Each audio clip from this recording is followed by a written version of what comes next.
Hi, Cole. I just read through some of your logs from your clinical rotation at Proctor. So right now we're kind of in the same spot because we're the same amount of weeks into our clinical rotation. We're both through Unity Point. We're just right down the road from each other. So I hope you're doing well. I hope you're enjoying it, learning lots of things, getting lots of experience. It sounds like you're learning something new every day and overcoming lots of different challenges and learning from them and things like that. So, some of the things I just wanted to touch on that I kind of jotted down, I can definitely relate to you about one of the challenges being um, walking out of a room and forgetting to ask them a question. There's nothing worse than getting back down to your desk and sitting there to chart and then realizing that you forgot to ask the patient such a simple question. And I always hate having to go back in because sometimes they're with visitors or they just get bothered so much that sometimes I just feel bad and I want them to be able to sleep. So I hate bothering them again. But oftentimes I usually forget a very important piece of information that I need to know. So I do end up having to go back in. But I have noticed, and hopefully you've noticed this too, as time has gone on and I've gotten more comfortable and more experience, I tend to find myself not forgetting as much, which is nice because then I don't have to awkwardly go back in. I remember this one time I walked into a patient room, which there's probably way too many people in there for me to even be asking a question just for like HIPAA purposes and stuff. But I walked in and the patient was sound asleep and I wasn't even gonna like start asking them or talking to them about anything, but um the family just started talking to me about her nutrition. So I was like, okay, I'll just go with it.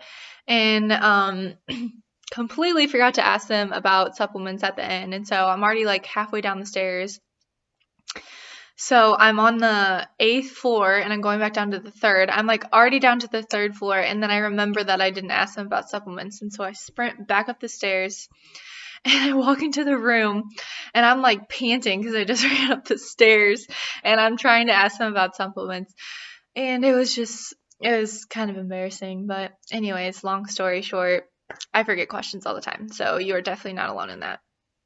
Another thing I wrote down was how you were talking about getting used to all the smart phrases and getting used to Epic and different things like that. And I've definitely gotten way used to Epic and learning more how to navigate it. And I still learn something new about Epic every day. And so the smart phrases are definitely super helpful.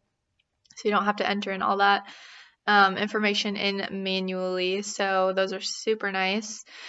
And one of the dietitians helped me do a dot phrase. I don't know if they call them that at Proctor, where you type in a period and then whatever else, which I guess those are technically smart phrases.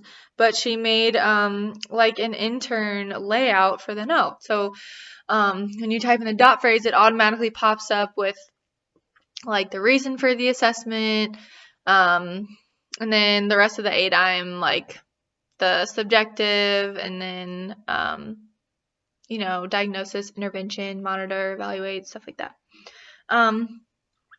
So yeah, moving on. One of the things I thought was interesting and a really cool experience that you got to do was just kind of look and evaluate a test tray and kind of think about how the temperature and texture and different things like that affect appetite, which is such a good point.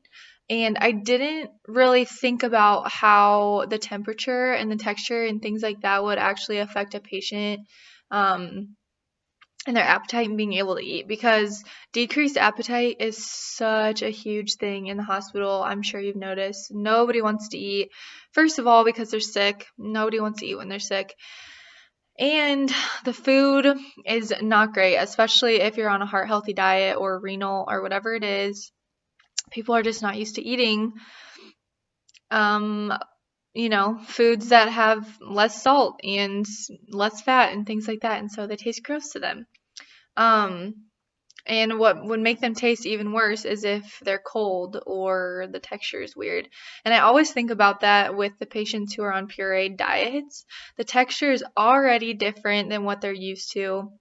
And so if they get a pureed plate and all of it's cold, then that's going to make them not want to eat it even more. And um, which is bad because obviously we want those patients to eat to get some nutrition and get healthy. Um, okay, a couple more things I wrote down that I thought was cool from your logs was I saw that you took initiative and you called a family member on the phone to talk to them about a patient. I thought that was really awesome and really bold of you because sometimes that can be intimidating calling people, especially over the phone, about their family member and asking them more about nutrition. So I thought that was really cool and a good experience for you. And also, it's interesting that you got to learn more about CEUs and the licensure process and things like that. I honestly know nothing about that. And so that's something that I'd be interested in learning about and just like how to keep up with the continuing education and the different requirements and things like that. So I'm really glad that you're having a good experience and that seems like you're learning a lot. Maybe one day I'll venture over to Proctor or you'll venture over to Methodist or somehow we'll run into each other. And we can share intern struggles and stories and funny things and all that jazz. So good luck these next 4 weeks. We just finished out the 6th one, and so we're over that hump of halfway through our first clinical, so that's exciting. Enjoy the rest of it. I'm sure this last month is going to go so fast. Have a good weekend.